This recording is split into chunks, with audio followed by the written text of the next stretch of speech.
negara superpower. Kendali atas energi membuat Amerika menjadi juara dunia karena energinya adalah oil and gas. Amerika sejak tahun 70-an pengendalinya, terutama mengendalikan transaksinya selain kendali teknologi dan distribusinya. Kemudian dunia coba digeser ke non-fuel oil atau bukan minyak dan gas. Salah satunya Tiongkok yang coba saingin Amerika dalam kendali energi di luar minyak bumi. Pejuang-pejuang non-fuel oil ini akan membangun sumber energi bukan lagi berbasis oil and gas, tetapi baterai sebagai penyimpan dengan solar panel, tenaga air, tenaga angin, panas bumi, dan tenaga nuklir sebagai pembangkitnya.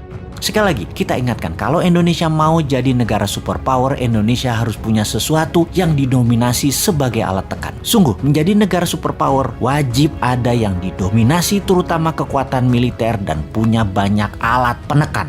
Amerika itu militernya terkuat di dunia sebagai alat tekan, punya teroris sebagai alat tekan, lalu punya dolar sebagai alat tekan juga, punya hutang sebagai alat tekan juga, punya multilateral organisasi seperti PBB, IMF, dan lain sebagainya sebagai alat tekan juga. Kemudian tujuan New Mind bernegara adalah ingin membuat Indonesia menjadi negara superpower. Tujuan Old Mind bernegara adalah mengelola anggaran dan rebutan anggaran. Mek ngonoto, mentalnya yaitu cuman bisa rebutan anggaran, terus mau berkuasa lagi 2024 dan rakyatnya hebat lagi, masih terpesona sama Old Mind. Kok iso yo? Sungguh Old Mind ya Old Mind. Bahkan kalau nanti oposisi yang menang, tetap otaknya hanya membagi-bagi anggaran yang 1.700 triliun APBN doang. Itu aja yang direbutkan dan fulus itu dibagi-bagi geng Senayan dan geng pejabat kroni mereka nanti. Sekedar mengingat 1.700 triliun setahun anggaran negara atau senilai 130 billion dolar itu sama dengan 500 perusahaan yang ada di Forbes, alias ada 500 perusahaan di dunia ini yang omset per tahunnya atau nilainya lebih dari 130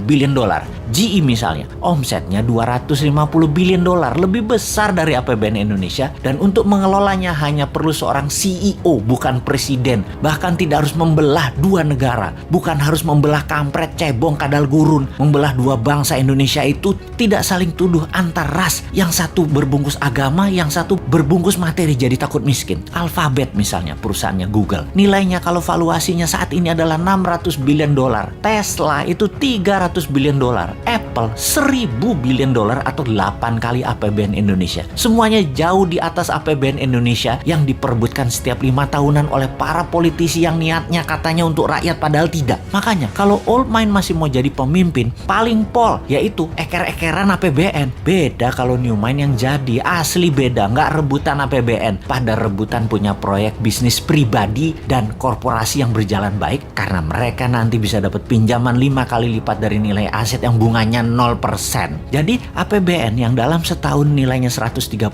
billion atau 1.700 triliun rupiah bisa naik ke 1.000 billion atau 15.000 triliun dengan gampang, tanpa injek kaki rakyat dengan pajak tinggi, tanpa utang IMF, tanpa jual nikel ke Tiongkok. Mengapa bisa? Karena kita tidak mengerjakan apa yang Old Mind lakukan, misalnya menjual nikel mentahan, tetapi nanti nikelnya jadi diolah baterai di Indonesia 100% terlebih dahulu. Finish produknya baterai, bukan nikel smelter. Indonesia jadi raja baterai beneran, bukan ingin jadi raja baterai. Bahkan mobil SMK nanti bertenaga baterai kalau mobil itu nanti muncul. Kalau sekarang kan masih dipingit, namanya juga Satrio Piningit, karena mobil SMK itu sekali lagi itu sesungguhnya Satrio Piningit itu aslinya yaitu.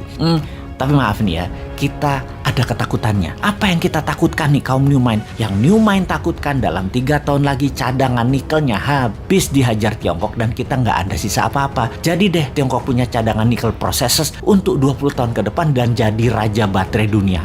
Biar deh mimpi kita punya dan mengendalikan baterai. Duh, gemes banget bernegara ini Old Mind, Old Mind. Kok bisa ya pada nggak nyadar bahwa sumber daya alamnya dikerjain pejabat di puncak, bahkan pucuk pimpinan pun nggak sadar dikerjain anak buahnya. Padahal kan tahu untuk jadi negara superpower kita harus ada yang kita dominasi, yaitu dominasi kita harusnya kuasai baterai sebagai komoditas juga sebagai alat tekan. Lah kok Tiongkok yang punya bahan baku dan yang mengendalikannya. Tapi sudahlah, kita cuma bisa menjerit. Ampun Gusti.